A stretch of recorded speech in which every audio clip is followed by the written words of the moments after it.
Okay, so thank you so much for joining in. This is actually the first presentation that we have in the Wild Research series.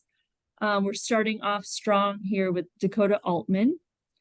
So Dakota is a producer with the Platte Basin Time Lapse and an instructor at the University of Nebraska. He's passionate about showcasing the beauty and diversity of nature in his backyard of Lincoln, Nebraska, through photography.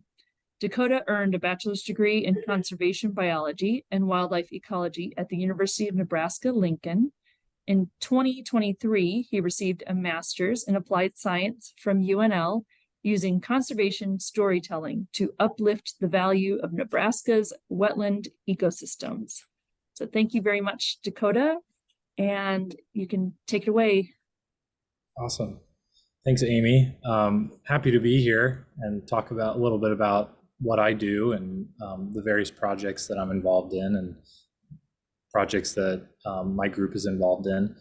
Like Amy said, I'm a producer with Platte Basin Time Lapse, and pretty much this is my first kind of full year starting in January as a full-time producer with the group.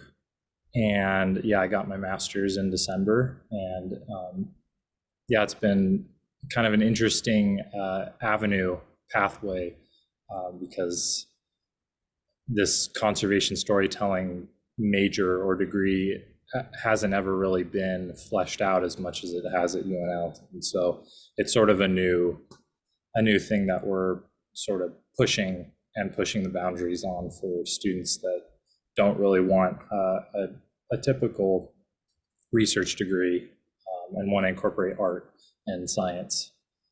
So I'm going to share my screen because I'm going to have a presentation to show you. Let's see. And would someone give me a thumbs up if they can see, or even Amy, if you want to just tell me if you can see? Yep, I can see it. And also, if anyone has questions, go ahead and put them in the chat box and we will get to those at the end of the presentation. All right? Yes. Okay. Okay. Let me just reorganize my screen a little. Okay. So yeah, the group I work with is the Platte Basin Time Lapse project. And one of our main objectives with this project is we want people to understand where their water comes from. And this project started in 2011 by Michael Forsberg and conservation photographer Michael Forsberg and filmmaker Michael Farrell. And they partnered with UNL and other supporters to try to answer this question and to leverage the power of photography and storytelling and to build community around our watershed. So the region that I work in is the Platte River Basin, which primarily is in the northeastern part of Wyoming that falls along the North Platte River, and then part of the South Platte River in Colorado up through Nebraska, through the Central Platte, and then out to the confluence into the Missouri River, the Platte River and Missouri confluence. And so this is a little map that sort of shows you where we're located in the Great Plains ecoregion. So this is a picture of the Platte River, and the Platte's legacy is that of a wild braided river. And over the last century, as America grew westward, it has now been mostly tamed. And today the water is this water that you're seeing now is one of the most important breadbaskets and part of an agricultural powerhouse in the US and North America. And so the Platte River gets a lot of its water from a few main sources. One from precipitation, so major storms. Up high, up in the Rocky Mountains in Colorado and Wyoming with melting snowpack. This is Lake Agnes in Colorado. And then the aquifer. It's one of the largest groundwater reservoirs in the world, and almost half of its volume, if not more, lies right underneath the Nebraska Sandhills.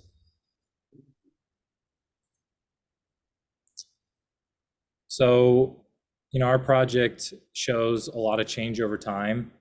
And when this project started in 2011, the Platte River's bathtub was very full. And let's see.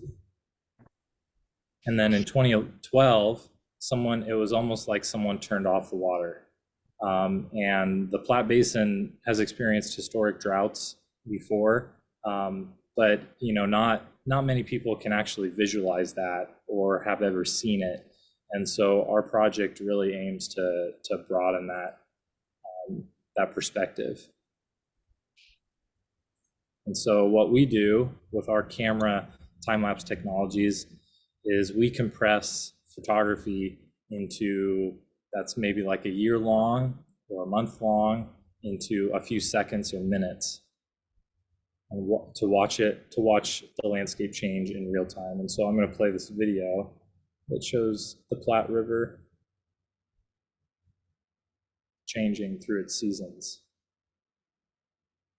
So the result is that we are able to see in a new way, see the landscapes and the processes that are involved in weather and geography and geology, and sort of revive the old geography textbook in a way.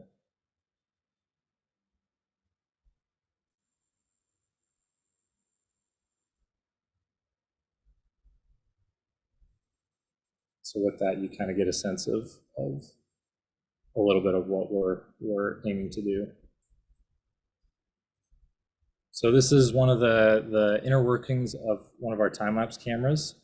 They're pretty basic. There's a box, camera, some capacitors, and a switchboard that helps us set intervals for how long the camera should be taking a photo and what the time in between those photos and whether it's day or night. And these cameras are built by Jeff Dale, our camera kind of guru and wizard. So the Platte Basin watershed, it covers 90,000 square miles within Wyoming, Colorado, and Nebraska. And we have over 60 time-lapse cameras, but over its lifespan, we've probably had over 100 time-lapse cameras spread throughout the basin. A lot of them have been retired since. And a lot of them have been running since 2011, so more than 10 years. And we've almost amounted around 4 million images in our archive. And it grows every day, every pretty much 30 minutes. So I'm just going to show you a few photos from some of our time-lapse cameras. This is Seminole Beach in Wyoming. No, not Seminole Beach, Sunshine Beach in Wyoming. This is Lake McConaughy out in western Nebraska. This is along the Platte River, so the time-lapse that you just saw prior was looking at this same angle, and in this picture, we're in the sandhill crane season. So that's a roost of hundreds of sandhill cranes on the river. This is a wet meadow that's owned by the Crane Trust along the Platte River, and they do a lot of great work with restoration of parts of the river that they manage in central Nebraska. This is this is along the North Route. It's a waterfall in the Sandhills. And this is the Missouri confluence with a really neat owl in the foreground. And so this is another one of our camera locations. It's called Mixed Slide It's on the Gudmundsen Research Laboratory that UNL owns out in the Sandhills. And this camera is really neat. It's one of our longer standing cameras. And this one is kind of a good example of showing you how we see seasons and change. So one of those was most likely like spring, this is summer, fall, and winter, and then maybe early spring again. And so we can take slices, we can take individual images and throw them together and show people what an individual season looks like.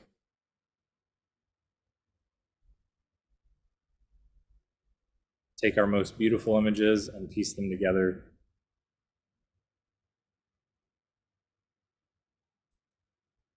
We also do different things with them. We'll merge or slice or tile our still frames in unique ways to show change over time. So each one of these bars represents a month in the year, seamlessly kind of placed.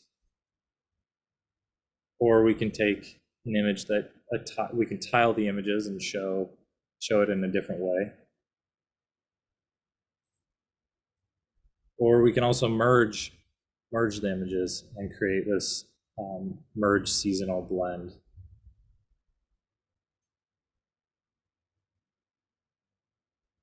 So this time-lapse tile is showing our watershed from the top to the bottom. And so up in the top left corner, you see we're up in the Rocky Mountains at the top of our watershed and along the South Platte. And then going down to the Missouri confluence at the bottom right. It kind of looks like it's a little laggy. I'm not sure why, but hopefully you get the point.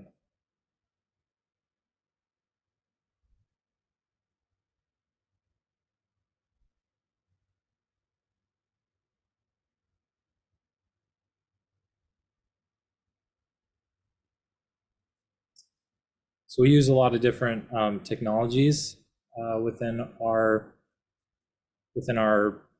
group, our storytelling team. And over the last few years, we've gotten into the use of drones as a tool in our storytelling tool belt. And it's just it helps us in seeing a new way that our landscape changes and how our watershed moves. And we've been able to use drones to create time lapses. So here's a little drone time lapse. This is basically, we're just going out every couple months and flying the same path that we initially made. And that way we can blend them in later in Premiere Pro or After Effects, the Adobe programs. So I'm going to talk about a few projects that we've been working on, and drones in this next project has been a critical piece in telling that story. So for nearly 3 years, starting back in 2020, PBT had been working collaboratively with a few groups, one of them the Nebraska Game and Parks Commission, the Nebraska Fish and Wildlife Co-op Research Unit, and Ducks Unlimited, to tell the intricate stories of the wetland ecosystems found in Nebraska and to convey their importance to the public. And so this was the title of it, the Wetlands of Nebraska Project. We worked in a lot of diverse landscapes. They consisted of all sorts of wetland categories, ranging from the riverine wetlands found along the North Platte River in western Nebraska to the playa wetlands of central and southwest Nebraska, or soaring high over the mighty sandhills where the pockets of water are found behind all sorts of little nooks and crannies along the grass-covered hills. And even in our capital city of Lincoln, the unique and rare saline wetlands. And we also tacked on the often overlooked urban wetland sphere, where there's a really powerful tie and link between humans and nature. that's often overlooked. So this project consisted of producing deliverables for public use. That was anything from educational videos to a kid's book like the Wetlandology booklet, and an updated guide to the Nebraska Wetlands sort of magazine or guide book, which was last updated in 2005. And both of those pieces of material can be found at the link in this slide. So for each of the 5 major wetland categories, so that was sandhills, riverine, saline, playa, and urban, we created an online story map, as you see here, to showcase some of the stories and also the behind the scenes photos from our fieldwork that really didn't necessarily always make the cut for some of the other things like the films that I'm going to talk about. And we employed a lot of different camera technologies to achieve the videos and audio and photo in this project. And those included everything from underwater photography to a lot of drone work to camera traps and much more, and cinema camera technology as well. And at the forefront of this whole project was 5 short films. Maybe they're not so short, they're about 25 minutes long, but they delved into the plants and animals and wildlife that need these wetland spaces to exist, and the people that live and work to keep these wetlands healthy. And I wanted to show a brief intro to one of those films, and the film is the Sandhills Wetland. So I'm hoping people can hear the sound, but Amy, let me know if you can't. Yep, it's good.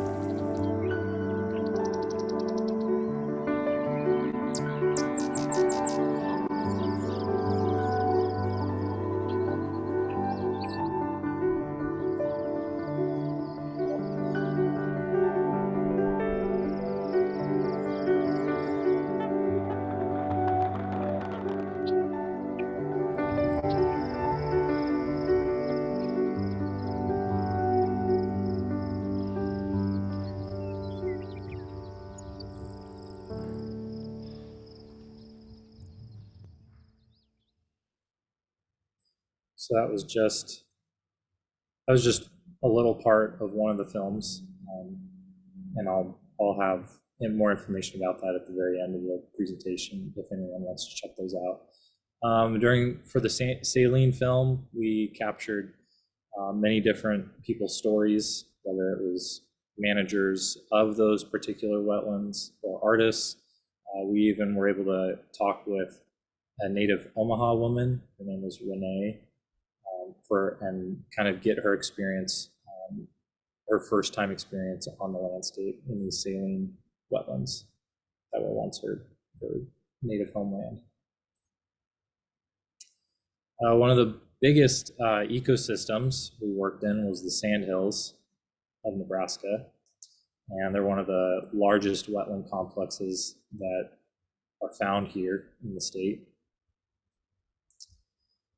And through working in the Sandhills, we had to work closely with landowners.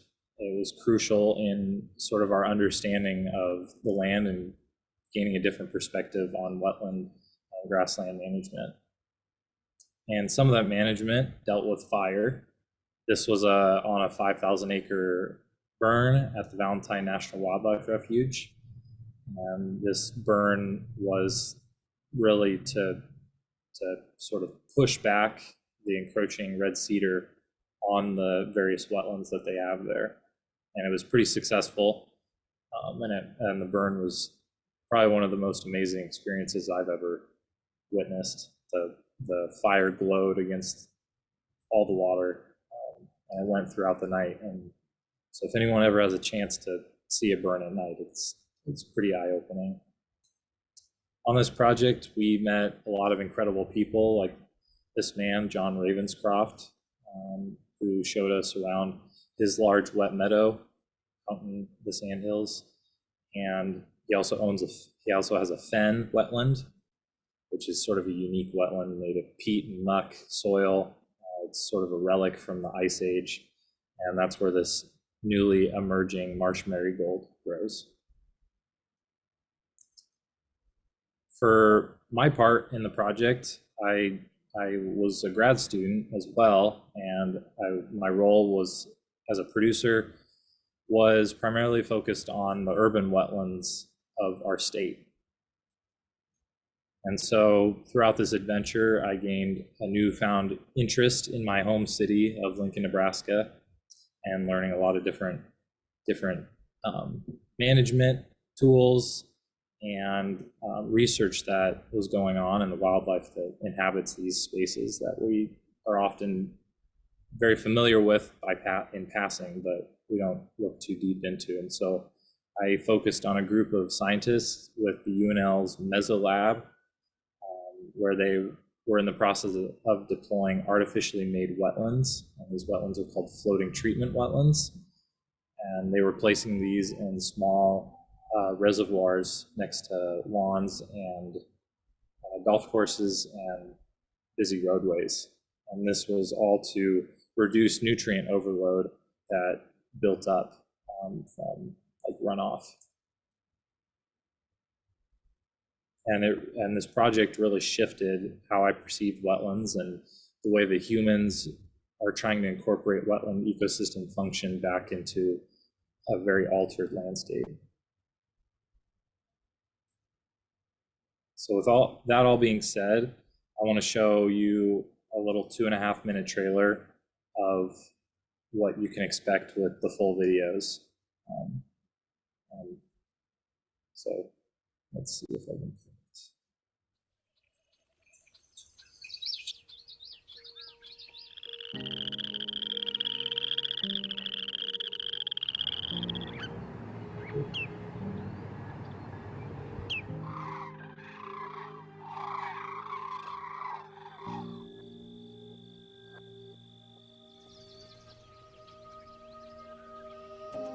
The thing that I find fascinating about wetlands is the diversity and abundance of life that they support. So there's these amazing, green, vibrant places.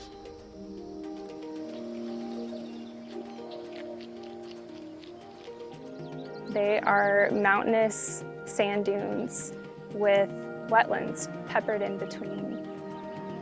The sandhills are magic.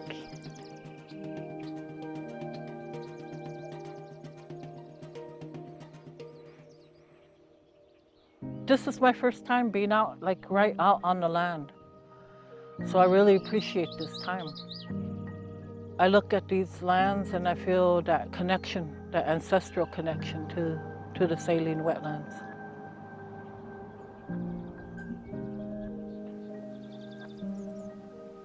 I think one of the benefits of our school is that we're able to share this wetland and this pond area with young people and their families. For someone who's never seen an urban wetland, that's going to be an incredible new experience for them. Wetlands are super important. I mean, number one, water sustains life, but they become these little pockets of survival. The more you spend time, the more you'll see. The more you see, the more you'll want to come back and visit them again and again.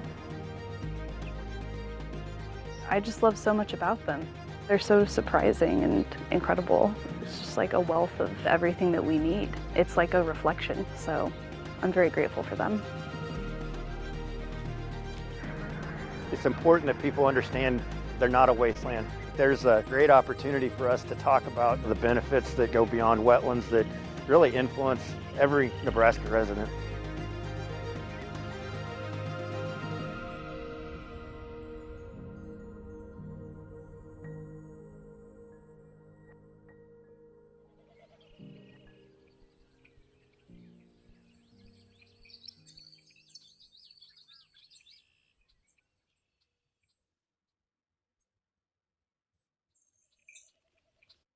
So I'm going to go into another little project that one of my colleagues worked on in his grad work, just to kind of show you a breadth of what we do here at P. So Ethan Fries, during his grad school, worked on a project focused on the Prairie Corridor, and the Prairie Corridor on Haynes Branch is a 13-mile tallgrass prairie passage, and it winds its way along a beautiful trail system that goes from Pioneers Park, which some of you probably aren't familiar with Lincoln's like geography and landscape, but Pioneers Park is found in Lincoln, Nebraska, right on the outskirts, and then the passage goes all the way to Spring Creek Prairie Audubon Center in Denton, Nebraska. And so his overall goal was to sort of showcase the wildlife and the management and overall biodiversity of this tallgrass prairie ecosystem. And with the ever-growing populace of our capital city, it was kind of, it's vital and important that a lot of these places, these prairies, stay as a fixture on the landscape, and not only for the benefit to wildlife and the ecology of the area, but because they sort of remain as an important aspect in our health and well-being as people to visit these places. So this project really sort of emphasized the diversity and made it clear that the remaining 4% of tallgrass prairie is really important to what we've lost, which was about 48 million acres of tallgrass prairie in the Great Plains. So I'm just going to show you a few photos from his work. This is an orchid found in the prairie, a regal fritillary. It's sort of tied, its whole life history is tied up within tallgrass prairie. And same with the Henslow sparrow. So he focused on how there's certain threats, such as encroachment and development to prairies, that have sort of been an ever increasing threat, along with invasive eastern red cedar that's made its way into some of the prairies around the city of Lincoln. But luckily for a lot of these invasive species, we have methods to deal with them, such as fire, and this little time-lapse video that he captured shows that. Shows the initial, and then the management to it, and finally the regrowth.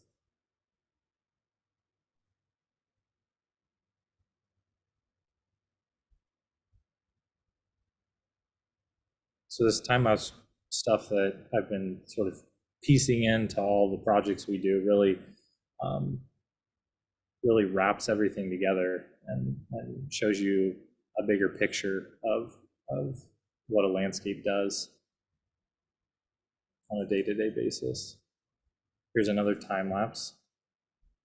Oops, sorry. Yeah. This is a time lapse of a restoration site along the Prairie Corridor.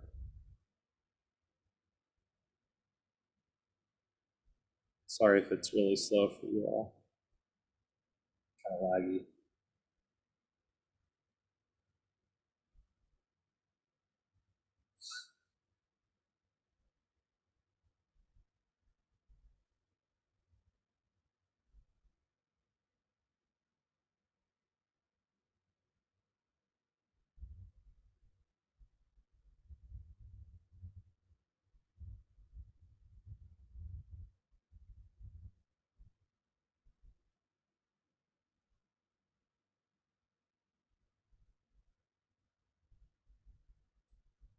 I'm going to switch to another video, and hopefully, Amy, tell me if it's really laggy, and then we'd probably skip over it so that people don't have to watch a single image for like five 5 seconds, but I wanted to show you a teaser to a video about Tallgrass Prairie that Ethan has been working on, and it's soon to be released and available on our Flat Basin Time-Lapse website later this year.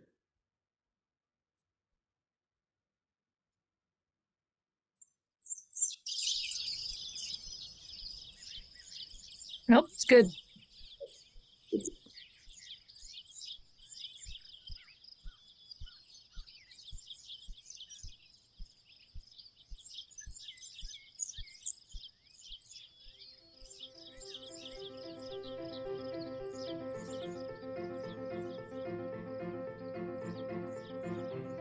What's really special about prairies like 9 Mile Prairie is that there's a lot of diversity happening at a smaller scale. And in some ways it's like a coral reef. You are going past a coral reef on a boat, it doesn't look like anything because it's just a bunch of water. But as soon as you stop and sort of sink below the waves and start looking, there's this incredible community of life going on. And prairies are much like that. If you kind of stop and sink into it a little bit, you find all these species and all these interactions, all these stories that aren't necessarily evident as you walk or drive past.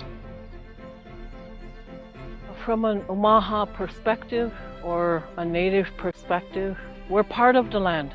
This is our bodies, you know, we're connected to the land. This is where we came from. We know that the medicines are there. The plant beings that are around us, they were here much longer than we were as human beings. One of the things that fascinates me as an ecologist is that 9 Mile Prairie is not like a static museum piece of what the original prairie was. It's going to continue to change rapidly as our environment around us changes. Grasslands need management. We may graze it, we may hay it, we may burn it. We can't just put a fence around it, walk away. It'll just degenerate with shrubs and noxious weeds and everything you don't want. There is a lot of hope in restoring grasslands, and I think that it's a way that we can start involving more people and a way for people to actually feel more hopeful about the future in our area of the Great Plains as well.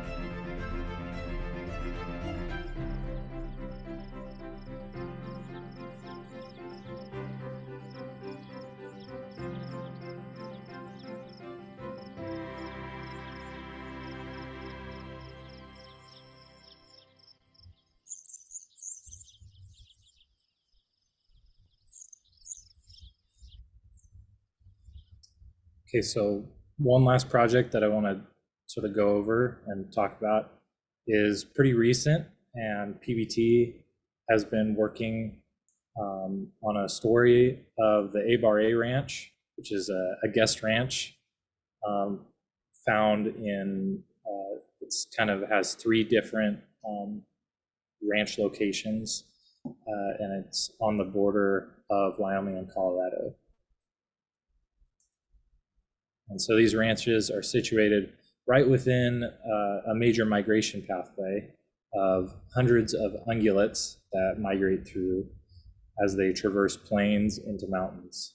And those ungulates include everything from like elk to pronghorn to mule deer and also smaller animals too. So the folks at the A-Bar-A Ranch are aware of pinch points on their property where these animals funnel through along their journey. And these animals sort of skirt the edges of urban areas to avoid predators and to follow the foraging, the growth of plants to forage on. And so the A-Bar-A team, they teamed up with the University of Wyoming, the Hobbs School, through a guy named Dr. Drew Bennett, as well as Michael Forsberg, who, like I mentioned, he's the co-founder of Flat Basin Time-Lapse, to set up a series of game cameras to watch the progression of this migration. Here's one of their teams setting up one of those trail cameras, those camera traps. So what they were seeing was a massive story to be told about the resilience of wildlife and an intriguing dynamic of land stewardship by humans, namely addressing the role that man-made fencing has a really long-lasting impact on these migrations. And so PBT was brought on to help ABRA to further tell this story and their transition to implement smooth bottom wire to better accommodate these animals. So a lot of fencing, as maybe some of you know, is 5 strands, and it's all barbed. And so they're trying to move to a more holistic approach and sort of put animals and migratory species in the thought process and create a 3-stranded fence with the bottom wire as a smooth, because pronghorn, as this next video I'm going to show you, will demonstrate that they do not like to jump. They like to go underneath. And going underneath means going underneath the fence as well. And so I wanted to show you a teaser to another film that will be coming out very soon called Under the Wire. So I'm hoping this one plays as good as the other one did for you all.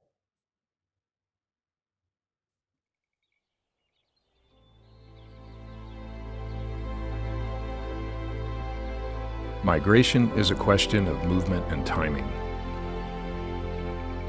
It is a critical natural process that moves creatures across the landscape, finely tuned over millennia to the natural rhythms of the seasons.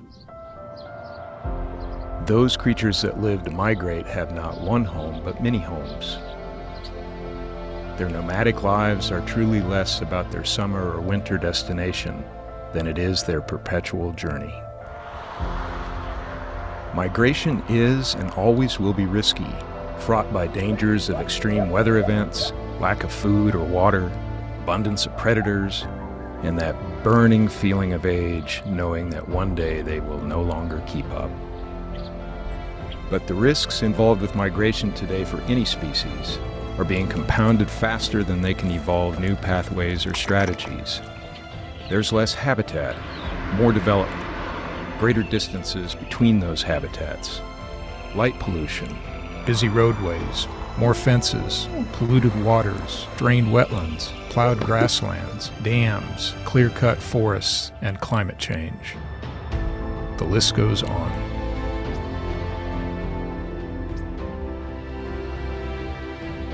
If you are a pollinator that moves seasonally from field to field, a pronghorn that moves overland from mountains to plains, or a bird that flies across an entire continent, you are in increasing peril. But there are also people making a life with the land and its wild citizens, battling those perils with hope. What we do next will define who we are, what kind of world we will live in, and who we will share it with.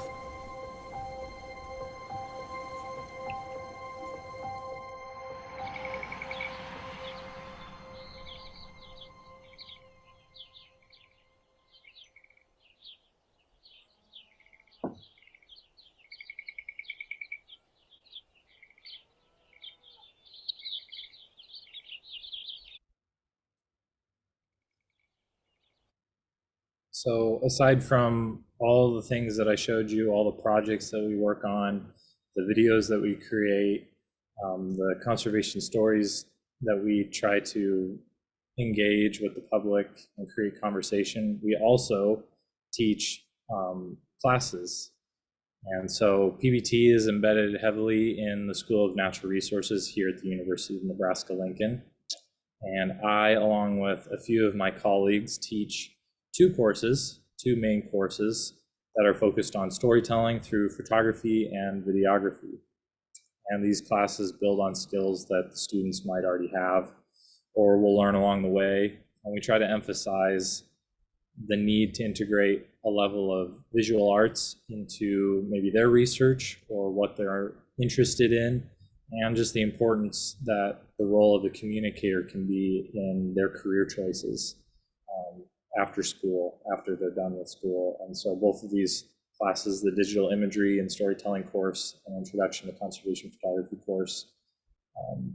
The digital one, digital imagery, is a long-standing course. It's been going on for 12 years. It's close to the start of this PBT project, and then conservation photography was started just last fall in 2022. I'm involved in both of those, co-taught with a few of my colleagues. And we also offer two different sort of pop-up study tour courses in partnership with School of Natural Resources and the Outdoors Adventure Center. And these classes fall on spring and fall break at UNL and give students who are either familiar with Nebraska, who've lived here, or who are from out of state or out of this country, an important opportunity to see a place on a more in-depth level, in-depth sort of mindset as well. And they meet both wildlife and humans that are part of an intricately linked landscape. So I'm just going to wrap up by showing you a really nice picture of our team. This is who we are. These are all the current PBT staff, and we have a lot of interns as well. We have an internship program that help us with anything from producing time lapses to creating their own stories, writing their own stories. And we're just a mix of a bunch of different things. We're storytellers, and we're friends, and we're a whole family, all focused on the main objective to tell a story and to build community. And I think that's what I really truly like about this job, is that you uncover things that you might have not thought so hard about and not given a second thought, but they really change your perspective on the world. And so here's our website and a little bit of social media if you're into that sort of thing. And our website, it has been updated, and it was just released to the public yesterday as a newly updated and shiny new website. So hopefully y'all can check that out.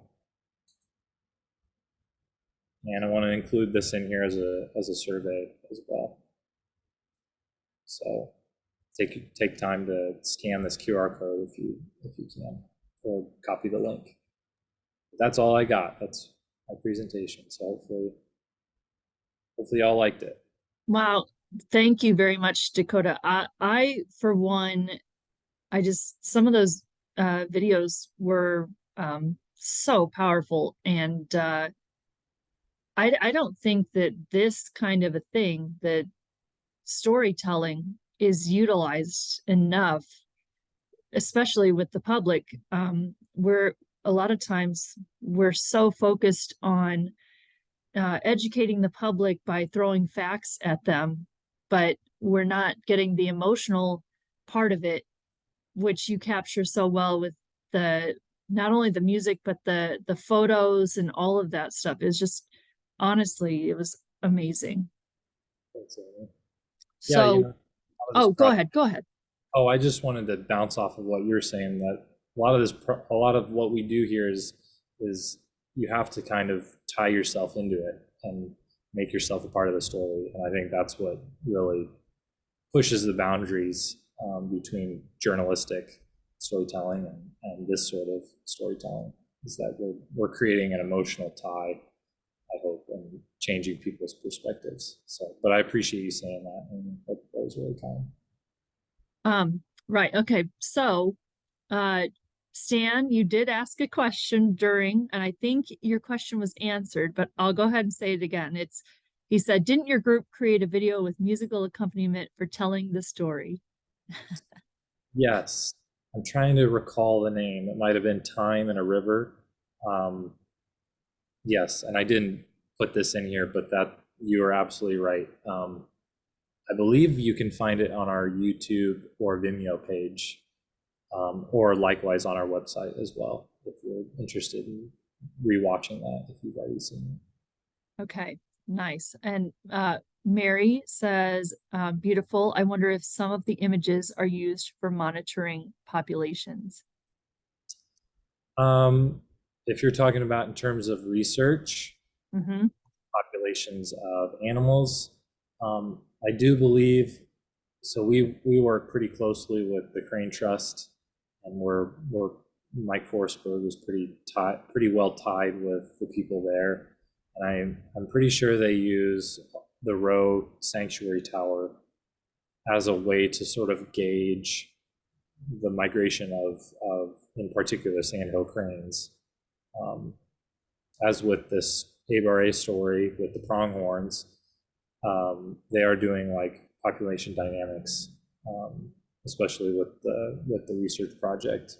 Although specifically what we do is not always tied to research, but we try to connect as much as possible with scientists. Right, because I'm I'm guessing there is so much potential with the amount of data that you're collecting at any one camera, that just the possibilities for what you could do with that. I definitely can see someone utilizing that for, you know, like the pronghorns, for instance, monitoring that migration and all that kind of stuff. Yeah, I'll also add that our cameras are very abundant. I mean, we've got 60 plus cameras on the landscape, each watching a sort of section of our watershed. And there are researchers at University of Lincoln and University of Kearney, Nebraska Kearney, that we work with that use this information, this data, the image data, to look at like stream flow, in particular like stream flow of some of our major rivers and streams. And that they try to tie with like the U.S. Geological Survey and tie it with some of their monitoring stations to extract data, which I only know a very brief amount of how that all works, but I know that it does happen, and we work pretty closely with water scientists as well.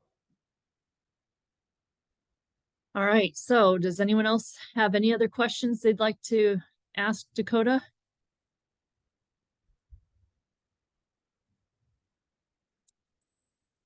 Okay, so Joshua Smallwood says, what are problems that you run into throughout your work?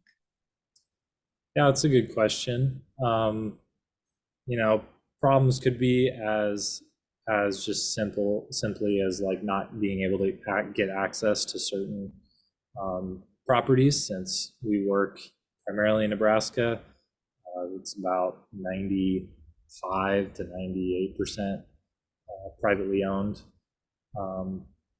But that, you know, that just comes with like building a relationship, and that's what we really try to strive for is communicating with these people and sort of telling them what we do, and not, you know, not being mean to them, just building like a friendship almost. But then we also have problems with our cameras not working. You know, they're out in the harsh elements. They're sitting through, you know, rain or hail or massive storms or like this brutal heat, and so anything can happen. And so sometimes we'll get cameras that just stop working for maybe a couple days to a month. But we have a few camera technicians, primarily Jeff Dale, who I mentioned, who manages and monitors our camera system throughout the watershed, and he's pretty good at noticing when things are down and what things need to be fixed. Okay. Do you ever have any issues with people stealing your cameras or anything like that?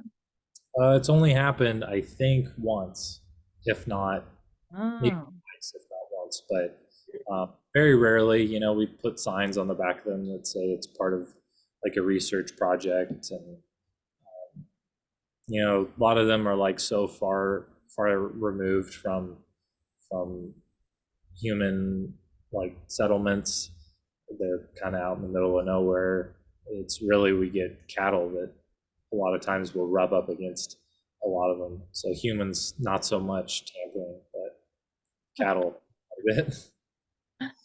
Oh, that's funny. Okay, well, if there aren't any other questions, again, thank you very much for showing us this. One of the things that I had told a lot of our listeners was that, you know, a lot of what you guys are doing, it's stuff that can be used in other places, other watersheds. Right now in central and western Kansas, there's a water crisis, and it's certain things like this would be so helpful in just seeing the movement of water and where it's going and all of that kind of stuff. And so I think this has been very enlightening to all of us. Thanks. Thank you. Yeah, hopefully, you know, there's been a few similar projects, like I think somewhere in Alaska where they did